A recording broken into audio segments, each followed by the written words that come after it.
2024년 10월 25일 서울의 한 대형 병원 응급실로 이종훈 씨가 실려왔을 때 의료진은 그 상태에 큰 충격을 받았습니다. 그는 전신에 심각한 부상을 입고 있었습니다.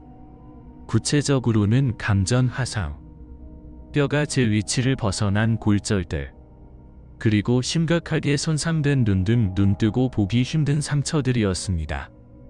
이 씨는 자신이 방금 캄보디아를 기반으로 둔 범죄 조직에서 간신히 도망쳐 나왔다고 진술했습니다.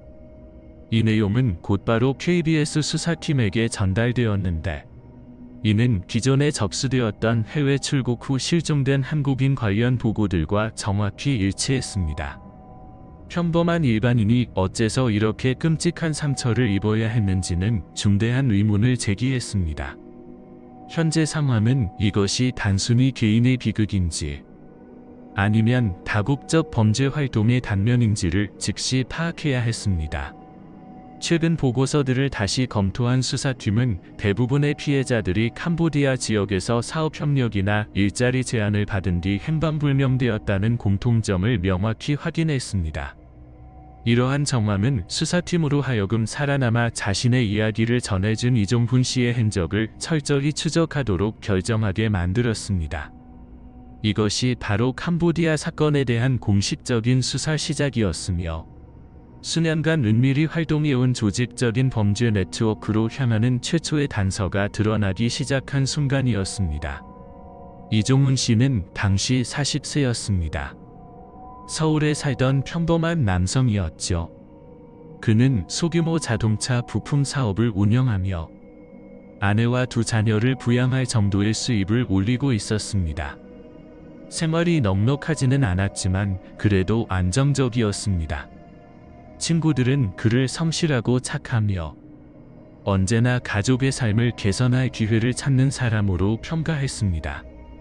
2024년 초 경제 상황이 불안정해지자 그의 매출은 눈에 띄게 줄어들었습니다. 기존 거래처들의 가격 인상과 파트너들의 계약 축소로 인해 그는 스스로 새로운 돌파구를 모색해야 하는 처지에 놓였습니다. 바로 그 시점, 그는 동남아시아 시장을 살펴보기 시작했습니다. 소규모 사업자들 사이에서는 새로운 기회의 땅이라고 불리던 곳이었습니다. 그 과정 중 이종훈 씨는 캄보디아의 한 수출입 업체로부터 협업 제안을 받게 되었습니다. 이메일과 메시지를 통해 연락이 왔는데 저렴한 원자재 공급과 간단한 절차를 약속했습니다. 제시된 조건은 매우 매력적이었습니다. 시중 가격보다 약 30% 저렴하고 장기 협력 시 판매까지 보장해 준다는 내용이었습니다. 어려움을 겪고 있던 그에게 이 제안은 무시하기 어려운 기회였습니다. 이종훈 씨는 원래 신중했지만 호기심에 해당 회사 정보를 조사해 보았습니다. 그러나 모든 것이 매우 체계적으로 준비되어 있었습니다. 깔끔한 홈페이지, 정상적으로 연결되는 전화번호, 심지어 프놈펜에 위치한 사무실 주소까지 명확했습니다. 이러한 요소들은 제안이 충분히 신뢰할 만하다는 인상을 주기에 충분했습니다. 몇 차례 교류 후 상대방은 직접 만나 계약을 체결하자며 캄보디아 방문을 재촉했습니다. 그들은 기회는 잠시뿐이며 시장 경쟁이 치열하다고 강조했습니다. 업무 압박과 산업을 살리고 싶은 마음, 그리고 합리적으로 들리는 제안들이 겹치면서 이종훈 씨는 작은 의심의 신호들을 점점 무시하게 되었습니다. 그에게 이번 출장은 단순히 사업 계획의 다음 단계일 뿐이었습니다. 그는 이 평범해 보이는 제안 뒤에 이미 많은 한국인들이 빠졌던 함정이 숨어 있다는 것을 전혀 알지 못했습니다. 그리고 그 함정은 한 번 빠지면 돌아와 경험담을 전할 기회조차 허락하지 않는 종류였습니다. 2024년 7월 여러 차례의 교류 끝에 이종훈 씨는 캄보디아로 떠나기로 결심했습니다. 그는 간단히 짐을 챙겼습니다.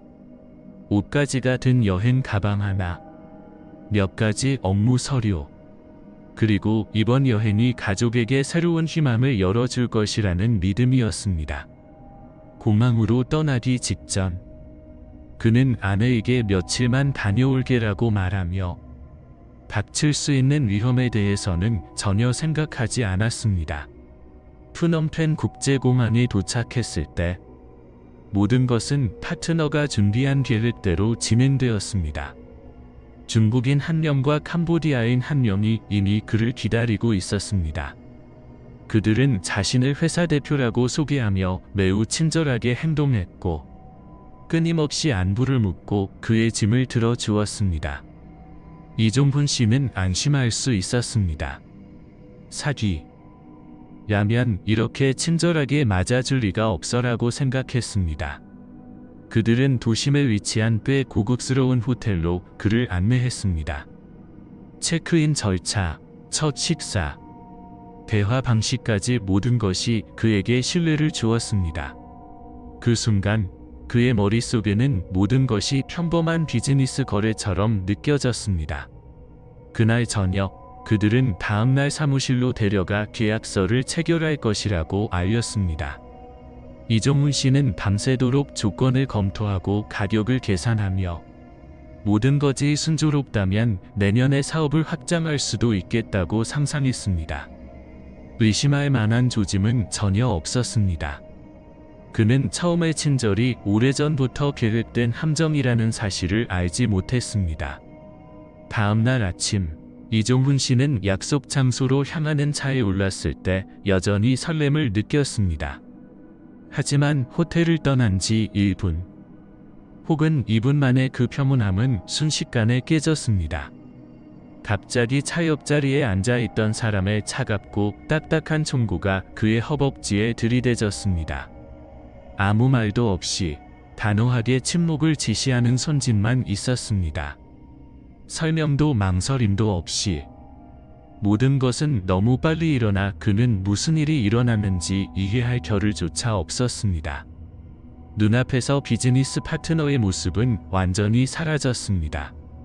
대신 그는 한 번도 마주칠 것이라 생각하지 못한 긴장과 위협으로 가득한 얼굴들을 마주하게 되었습니다. 이종훈 씨는 꼼짝하지 못하고 앉아 있었고 심장은 귀에 울릴 만큼 빠르게 뛰었습니다. 단 몇 초 만에 그는 자신이 함정에 빠졌음을 깨달았고 이번 여행이 이전의 출장과는 전혀 다를 것임을 직감했습니다. 그 순간 그는 알았습니다. 모든 사업에 대한 희망은 단지 위장일 뿐이며 어둠이 그의 여정을 덮기 시작했음을 전혀 예상치 못한 방식으로요. 차 안에서 총으로 위협당한 후 이종훈은 자신이 방금 머물렀던 호텔로 다시 끌려갔습니다. 하지만 이번에는 호텔 로비 정문을 통해 공손하게 맞이받으며 들어가는 것이 아니었습니다. 그는 고개를 숙인 채 빠르게 복도를 지나 위층의 작은 방으로 밀려 들어갔습니다. 방은 텅 비어 있었고 커튼은 쳐져 있었으며 낡은 의자와 나무 책상 외에는 아무것도 없었습니다. 그 순간 그는 자신이 더 이상 자유를 갖지 못했음을 직감했습니다. 그들은 즉시 그의 모든 것을 요구했습니다. 여권, 지갑, 은행 카드, 그리고 특히 휴대폰까지요. 이종훈은 잠금 해제를 요구받고 망설였습니다. 휴대폰에는 모든 금융 정보, 가족 연락처, 보안 계정이 담겨 있었습니다. 그러나 늦추려는 시도조차 하기 전에 한 남자, 그가 묘사하기를 북한 사람으로 보이는 가 다가와 차갑게 말했습니다. 안 열어도 돼. 우리는 손가락 하나만 있으면 돼. 그 한마디는 협상의 희망을 단번에 끊어버렸습니다. 이종훈은 떨리는 손으로 휴대폰을 열었고 그 순간부터 그들은 사실상 그의 삶을 완전히 통제하게 되었습니다. 그들은 그에게 금융 계정에 로그인하게 하고 거래 내역을 확인하며 그의 자산 규모, 신용카드 보유 여부, 가족 중 지원 가능한 사람이 있는지까지 조사했습니다. 이종훈이 어떤 사업을 하는지, 빚이 얼마나 있는지, 가족이 어디에 사는지 등 개인정보가 마치 가격을 매겨야 하는 상품처럼 모두 탈취되었습니다. 계좌 잔액이 기대보다 적다는 것을 알게 되자 그들은 다른 방법으로 전환했습니다. 그는 집에 전화를 걸도록 강요당했으며 완전히 감시되는 상태에서 한마디 한마디가 통제되었습니다. 목적은 명확했습니다. 추가 정보를 수집하고 가족을 불안하게 만들며 이후 이종훈의 신원을 사기나 협박에 이용하는 것이었습니다. 그는 침착하려 했었지만 끊임없는 위협의 목소리는 떨릴 수밖에 없었습니다. 단 한 글자라도 잘못 말하면 즉각적인 결과가 따를 것임을 알았습니다. 후에 한 범죄 심리 전문가는 이렇게 분석했습니다. 이종훈이 호텔에서 겪은 일은 의지 꺾기 단계에 해당합니다. 납치범은 단순히 재산만 빼앗는 것이 아니라 피해자가 극도의 공포 상태에 빠지도록 만들어 다음 길에게 도구로 삼으려 한 것입니다. 호텔 안에는 고함 소리도 격렬한 폭력도 없었습니다. 하지만 정신적 압박과 움직임 하나하나까지 통제당하는 공포는 이종훈으로 하여금 인간으로서의 존엄을 모두 빼앗긴 듯한 느낌을 주었습니다. 그리고 이것은 단지 시작에 불과했습니다. 그는 앞으로 기다리고 있는 더 끔찍한 나날이 이제 막 시작되었음을 전혀 알지 못했습니다. 며칠 동안 호텔에 갇혀 있던 후 이종훈은 그들이 단지 돈을 뜯어내고 나면 자신을 풀어줄 것이라고 생각했습니다. 그러나 그 생각은 어느 날 아침 그들이 갑자기 그를 일으켜 세우고 머리에 후드를 씌운 채 이동 준비를 요구했을 때 금세 사라졌습니다. 아무도 이유를 설명하지 않았습니다. 그들은 단 한마디만 말했습니다. 새로운 곳으로 빨리. 그는 방에서 끌려나와 계단을 따라 후송되었고 7인승 차량에 태워졌습니다. 차량의 창문은 모두 가려져 밖을 볼 수 없었습니다. 차는 약 40분간 이동했고 도심을 벗어나자 더 이상 복잡한 교통 소리는 들리지 않았습니다. 대신 울퉁불퉁하고 좁으며 사람의 흔적도 드문 길을 지나고 있다는 느낌만이 남았습니다. 이종훈 씨는 자신이 외딴 곳으로 끌려가고 있다는 사실을 직감했습니다. 그리고 그것은 탈출할 가능성이 거의 없다는 의미였습니다. 차가 멈추자 그들은 천을 벗겼지만 그를 두 덩치 사이에 꽉 끼운 채로 유지했습니다. 그의 눈앞에는 감옥을 떠올리게 하는 지역이 나타났습니다. 높은 담과 철망, 오래된 건물들, 막힌 창문이 둘러싸인 공간이었습니다. 이종훈 씨를 더욱 당황하게 한 것은 그곳을 돌아다니는 캄보디아 경찰 제복을 입은 사람들의 모습이었습니다. 그들은 입국할 때 공항에서 보았던 것과 똑같은 배지와 제복을 착용하고 있었습니다. 그 순간 그는 땅이 꺼지는 듯한 느낌을 받았습니다. 만약 이들이 진짜 경찰이라면 이제 더 이상 도움을 청할 수 있는 사람이 없다는 뜻이었기 때문입니다. 이종훈은 자신이 문을 들어서자마자 한 제복 입은 남성이 다가와 처음부터 끝까지 그를 훑어보았다고 전했습니다. 그는 도움을 청할 기회라고 생각했습니다. 그러나 그 남성은 냉정하게 납치범들에게 고개를 끄덕였을 뿐 마치 익숙한 절차를 수행하는 듯 했습니다. 바로 그 고개 끄덕임으로 이종훈은 깨달았습니다. 이 사람들은 자신을 보호하러 온 것이 아니었습니다. 그들은 납치범과 같은 체계에 속해 있었습니다. 안으로 끌려 들어가는 동안 그는 작은 탈출구라도 찾고자 반항하려 했지만 바로 그 순간 한 경비원이 허리춤에서 총을 꺼냈습니다. 장전을 하자 한 달의 탄환이 바닥 타일 위로 굴러 한 바퀴 돌다가 멈췄습니다. 그 메마른 소리에 이종훈은 얼어붙었습니다. 이제 의심할 여지가 없었습니다. 총은 진짜였고 그의 생명은 단 몇 초 만에 위태롭게 매달려 있었습니다. 나중에 한 국제범죄수사관은 이렇게 분석했습니다. 캄보디아의 일부 지역, 특히 카지노 주변이나 국경 근처에는 범죄 조직과 일부 지역 경찰이 결탁하는 회색 지대가 존재합니다. 피해자가 이러한 지역으로 끌려가면 법의 도움을 받을 가능성은 거의 없습니다. 이종분이 새로 끌려온 감금 장소에서 처음 마주한 것이 바로 이 느낌이었습니다. 그는 완전히 무법 상태의 환경에 들어왔음을 깨달았습니다. 혹은 정확히 말하면 법이 피해자가 아닌 범죄자를 보호하는 곳에 들어온 것입니다. 그가 곧 들어가게 될 다음 감금실에서 무엇이 기다리고 있을지는 상상조차 할 수 없었습니다. 그러나 한 가지는 분명했습니다. 바로 이 순간부터 지옥의 최악이 진짜로 시작되는 것이었습니다.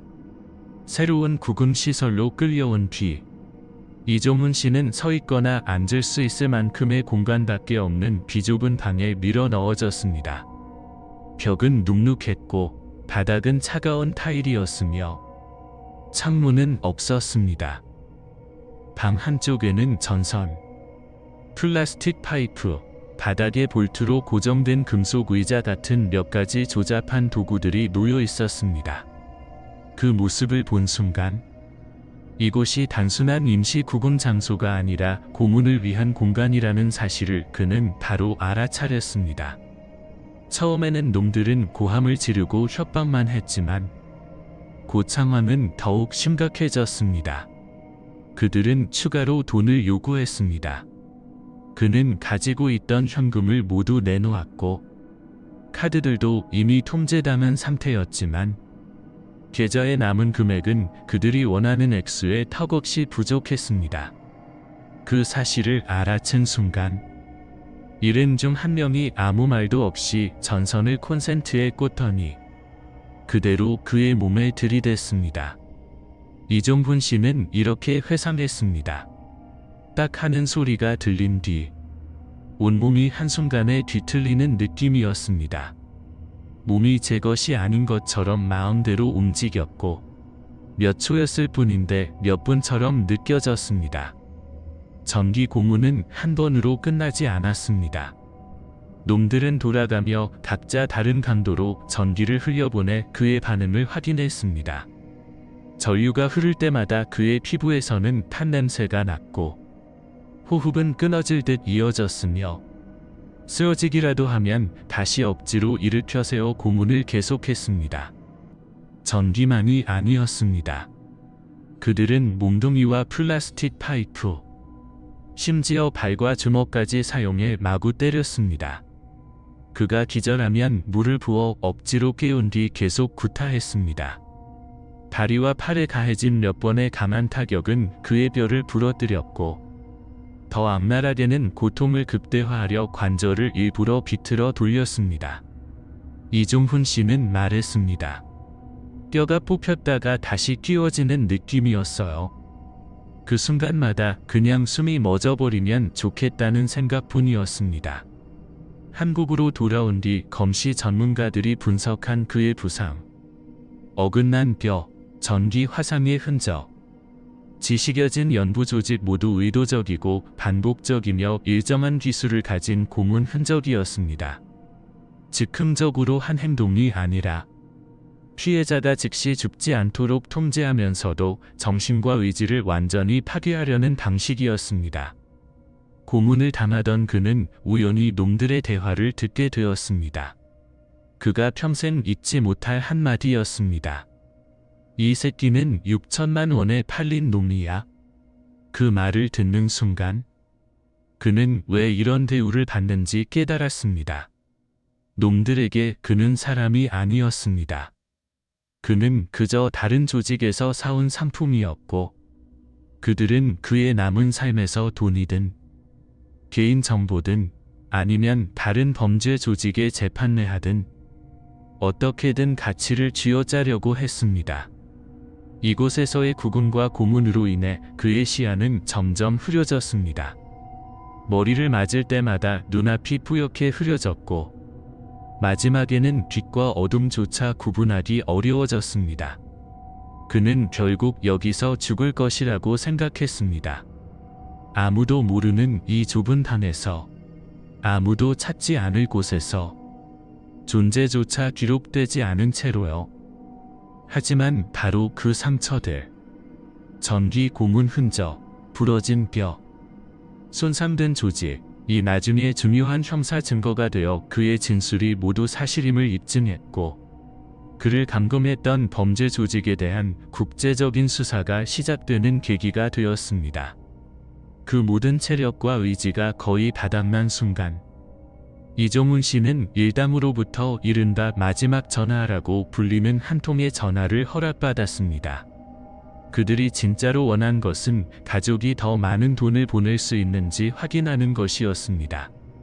하지만 이종훈 씨에게 그것은 간절한 구조 신호를 보낼 수 있는 단 하나의 기회였습니다. 그는 아내에게 전화하지 않았습니다. 아내가 공포에 질려 속아 넘어가 돈을 송금할까 두려웠기 때문입니다. 대신 그는 가장 친한 친구인 뒷모 씨에게 전화를 걸었습니다. 통화가 연결되자 이종훈 씨의 목소리는 거의 알아듣기 힘들 만큼 쇠약해져 있었습니다. 그는 마지막 남은 숨을 짜내듯 속삭였습니다. 오늘 밤을 버틸 수 있을지 모르겠다. 나 지금 납치당했어. 캄보디아야. 놈들이 나를 고문하고 있어. 수학이 넘어서 김 씨는 말을 잃었습니다. 이종훈 씨의 목소리는 더 이상 그가 알고 있던 친구의 목소리가 아니었습니다. 떨리고 끊어지고 마치 생과 사의 경계에 선 사람의 소리였습니다. 그는 마음을 가다듬으며 종훈 씨가 공포 속에서 쏟아내는 모든 정보를 놓치지 않기 위해 하나하나 받아 적었습니다. 그가 감금된 장소, 관련된 사람들, 고문의 방식, 그리고 요구받은 몸값까지요. 전화가 끊기자마자 김 씨는 단 한순간도 지체할 수 없다는 것을 직감했습니다.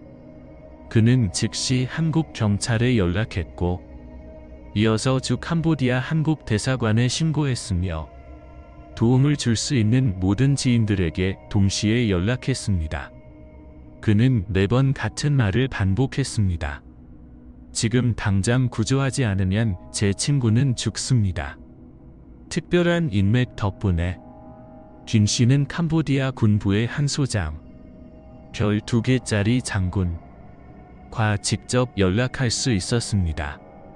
일반 시민이 해외 고위급 인사와 직접 연결되는 일은 거의 불가능에 가깝습니다.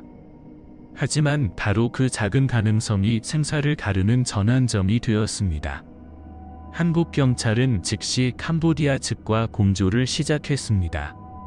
실종된 시점, 피해자 인상착의, 이종훈 씨가 보내온 증거 자료, 그리고 그가 불법 감금 시설에 있을 것이라는 정황을 모두 전달했습니다. 여기저기 흩어져 있던 조각들이 하나의 행동 계획으로 연결되기 시작했습니다. 한 보안 전문가는 훗날 이렇게 말했습니다. 그 전화는 정말 결정적이었습니다. 그 구조 요청이 없었다면 이종훈 씨의 위치는 절대 파악되지 못했을 겁니다. 이런 인신매매 고문 조직에서는 피해자가 외부에 신호를 보낼 기회가 단 한 번뿐인데 이종훈 씨는 그걸 붙잡은 거죠. 한편 어둠 속에서 기진맥진한 채 더 이상 희망이 없다고 생각하던 이종훈 씨와 달리 한국에서는 이미 시간과의 사초가 시작되고 있었습니다. 수천 킬로미터 떨어진 곳에서 여러 사람들이 그의 생명을 구하기 위해 전력을 다하고 있었습니다. 아주 작은 희망이었지만 그 희망은 이번 사건의 첫 번째 돌파구를 여는 데 충분했습니다. 이후 이 씨의 친구가 캄보디아의 별 2개짜리 장군과 접촉하자 상황이 급격히 변하기 시작했습니다. 다음날 이른 아침, 캄보디아 당국의 소규모 특별팀이 비밀리에 투입되었습니다. 그들은 이것을 널리 알리지도 않았고 현장에서 공문을 작성하지도 않았으며 범죄 조직이 눈치채지 못하도록 어떠한 신호도 보내지 않았습니다. 특수팀이 가져간 것은 오직 이 씨가 절망 속에서 설명했던 대략적인 위치 정도뿐이었습니다. 사실 캄보디아에서 이러한 작전을 실행하는 것은 결코 쉽지 않았습니다. 카지노, 불법 운영센터, 그리고 음성적으로 운영되는 시설이 밀집한 지역에서는 범죄 조직이 종종 지역 권력 집단과 깊숙이 얽혀 있습니다. 정보가 조금이라도 새어나가면 피해자는 즉시 다른 장소로 옮겨지거나 제거될 위험이 있습니다. 그래서 특수팀은 가능한 한 빠르고 은밀하게 움직여야 했습니다. 이 씨가 감금된 건물에 접근했을 때 팀은 두 그룹으로 나뉘었습니다. 한 그룹은 경비가 배치된 정문으로, 다른 한 그룹은 조용히 뒤쪽으로 돌아가 좁은 계단을 이용했습니다. 이 계단은 이전에 이 씨가 끌려갔던 길과 동일했습니다. 모든 과정은 단 몇 분 만에 진행되었지만 긴장감은 숨 막힐 정도였습니다. 이 씨는 당시 자신이 더 끔찍한 곳으로 이송될 것이라고 생각했다고 회상했습니다. 평범한 옷을 입은 한 남자가 방에 들어와 저를 따라오세요라는 말 외에는 아무 말도 하지 않았습니다. 경찰에 속았던 경험 때문에 이 씨는 쉽게 믿지 못했습니다. 하지만 밖에 경찰차와 구급차가 서 있는 것을 보고서야 자신이 정말로 구출된 것을 깨달았습니다. 감금 장소에서 이 씨를 데려온 후 캄보디아 당국은 그를 근처 경찰서로 신속히 이동시켰습니다. 그리고 바로 그곳에서 사건을 훨씬 복잡하게 만드는 또 다른 진실이 드러났습니다. 이 씨가 정신을 차리기도 전에 한 장의 문서가 그의 앞에 놓였습니다. 그것은 2,600만 원을 빌리고 갚지 못해 구금되었다라는 내용의 확인서였습니다. 범죄 조직은 감금 행위를 합법화하기 위해 이 문서를 미리 준비해 둔 것이었습니다. 만약 이 씨가 서명한다면 고문과 납치, 금전 갈취의 모든 흔적이 채무 분쟁으로 합법화될 수 있었습니다. 하지만 서명하지 않으면 이번에는 현지 법률 위반이라는 명목으로 계속 구금될 상황이었습니다. 이것은 국제 범죄 조직에서 흔히 쓰이는 수법입니다. 피해자를 합법적인 채무자로 만들어 납치와 고문으로부터 법적 책임을 피하는 것입니다. 당시 이 씨에게 상황은 매우 난처했습니다. 건강은 좋지 않았고 정신은 지쳐 있었으며 주변 모든 것이 낯설었습니다. 하지만 그는 굳게 서명을 거부했습니다. 그 사이 한국 측 수사팀은 친구가 마련한 연락망을 통해 캄보디아 측의 구출 현장에 임시 통제를 요청하고 현장에 있던 사람들을 조사하도록 신속히 지시했습니다. 이 외교적 압박 덕분에 이 씨를 감금한 사람들은 일시적으로 행동이 제한되었고 수사팀은 범죄 조직의 초기 정보를 확보할 수 있었습니다. 짧은 시간 동안 진행된 구출 작전은 중요한 단서를 제공했습니다. 이번 사건이 단순한 사고나 사기 사건이 아니라 문서와 감금 시설, 경비 인력까지 준비된 조직적인 범죄 조직의 소행임이 확인된 것입니다. 이것이 사건을 완전히 새로운 국면으로 이끈 첫 번째 전환점이었습니다. 구출되어 한국으로 돌아온 이후 이 씨는 가장 어려운 시기와 마주하게 되었습니다. 바로 신체적, 정신적 회복과 치료의 과정이었습니다. 비록 감금 장소에서는 벗어났지만 그의 몸은 여전히 심각한 손상을 입고 있었습니다. 여러 뼈가 부러져 삐뚤어졌고 전기 충격으로 인해 근육은 손상되었으며 특히 각막 손상이 심해 왼쪽 눈은 거의 시력을 완전히 잃은 상태였습니다. 서울의 의료진은 그에게 여러 차례 각막 이식 수술을 받아야 하며 변형된 뼈 부위의 기능을 회복하고 통증을 완화하기 위해 장기적인 치료 과정이 필요하다고 설명했습니다. 의료비는 매달 증가하며 안정적인 경제력을 가진 가정에게조차 상당한 부담이 되었습니다. 신체적인 문제뿐만 아니라 정신적인 문제는 더욱 심각했습니다. 이 씨는 자주 악몽을 꾸고 한밤중에 공포에 질린 상태로 깨어났습니다. 큰 소리가 날 때마다 본능적으로 몸을 움츠리며 마치 또 다른 고문을 받을 준비라도 하는 듯 했습니다. 심리 전문의들은 그가 외상 후 스트레스 장애를 겪고 있다고 진단했으며 치료는 수년에 걸쳐 진행될 것으로 예상되었습니다. 건강이 어느 정도 안정되자 이 씨는 모든 피해자가 바라는 행동을 했습니다. 바로 사건 전부를 대한민국 경찰에 신고한 것입니다. 이는 정의를 되찾기 위한 첫걸음이었지만 앞으로의 길이 결코 쉽지 않다는 것을 그는 잘 알고 있었습니다. 한국 측은 즉시 사건 기록을 열었습니다. 그의 진술과 몸에 남은 명백한 상처는 국제 수사의 중요한 증거가 되었습니다. 이 씨가 묘사한 내용은 캄보디아의 여러 블랙존 지역에서 발생한 귀존 보고서와 일치했습니다. 이곳에서는 감금, 고문, 가족에게 몸값을 요구하도록 강요하는 사건이 존재했습니다. 대한민국 경찰 한 관계자는 최근 몇 달간 비슷한 정보가 연달아 접수되었으며 완전히 흔적 없이 실종된 사례도 포함되어 있다고 밝혔습니다. 이 조직들은 국경을 넘나드는 방식으로 활동했는데 해외에서 피해자를 유인하고 그들을 감금 및 몸값 요구 조직에 넘기는 구조를 갖추고 있었습니다. 수사에는 많은 어려움이 있었습니다. 첫째, 감금 장소가 계속해서 바뀌었다는 점입니다. 수개월간의 치료와 수사기관과의 협조 끝에 이종훈 씨는 마침내 카메라 앞에 앉아 자신이 반드시 전해야 한다고 생각하는 말을 꺼낼 수 있었습니다. 자신을 자랑하기 위해서도 두려움을 다시 불러일으키기 위해서도 아닌 여전히 외부 세계의 달콤한 유혹을 믿고 있는 사람들에게 경고하기 위해서였습니다. 이종훈 씨는 그동안 너무 많은 것을 잃었다고 말했습니다. 건강, 재정, 자신감, 그리고 이전에는 당연하게 여겼던 평온한 일상까지도 말이죠.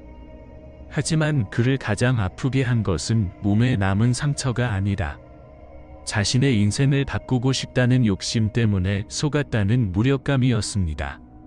그는 메시지를 통해 단호히 말했습니다. 경험 있는 사업가든 취업을 준비하는 젊은이든 누구든 목표가 될 수 있다는 것입니다.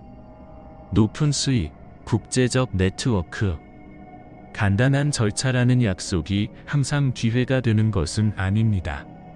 때로는 그것이 정교하게 설계된 함정일 뿐, 빠져나올 길 없는 곳으로 피해자를 끌어들이는 수단일 뿐입니다. 또한 그는 모든 사람들이 해외 진출이나 협력에 앞서 정보를 철저히 확인하고 조금이라도 의심스러운 점이 있다면 멈추라고 조언했습니다. 작은 경계심이 한 사람의 삶을 구할 수도 있다는 것입니다. 한편 한국 정부 관계자도 명확한 메시지를 전했습니다. 이종훈 씨 사례와 같은 일은 특별한 경우가 아니다는 것입니다. 경제가 어렵고 국제 범죄 조직이 활발히 활동하는 상황에서 점점 더 많은 사람들은 인신매매, 사기, 강제 노동이 표적이 되고 있습니다. 한국 정부는 국민들에게 경각심을 높이고 해외 체류 시 안전 경고를 준수할 것을 당부했습니다. 공유를 마무리하며 이종훈 씨는 자신의 이야기가 모두에게 강력한 경각심이 되기를 바란다고 말했습니다. 그는 살아 돌아올 수 있는 행운을 얻었지만 모두가 그럴 수 있는 것은 아니라고 덧붙였습니다. 그렇기에 다른 사람들이 자신과 같은 실수를 반복하지 않기를 희망한다고 전했습니다. 한국을 떠나 새로운 기회를 믿고 떠났다가 거의 모든 것을 잃고 돌아온 그의 여정은 국제 범죄 조직의 잔혹함을 보여주는 가장 명확한 증거입니다. 동시에 인생을 바꾸려는 사람들에게 짧은 길을 찾는 것이 얼마나 위험한 일인지를 경고하는 신호이기도 합니다. 마지막으로 프로그램이 전하는 메시지는 분명합니다. 특히 복잡하고 위험이 도사린 환경에서 결정을 내릴 때 항상 신중해야 하며 자신과 가족을 보호하는 것이 무엇보다 중요하다는 것입니다. 관계기관은 의심스럽거나 위험을 느낄 때마다 해외 한국인 지원 핫라인을 활용할 것을 권장합니다. 이야기는 마무리되었지만 교훈과 트라우마는 여전히 남아 있습니다. 그것은 빛과 어둠이 때로는 매우 얇은 경계로 나뉘어 있는 세상을 우리에게 상기시킵니다.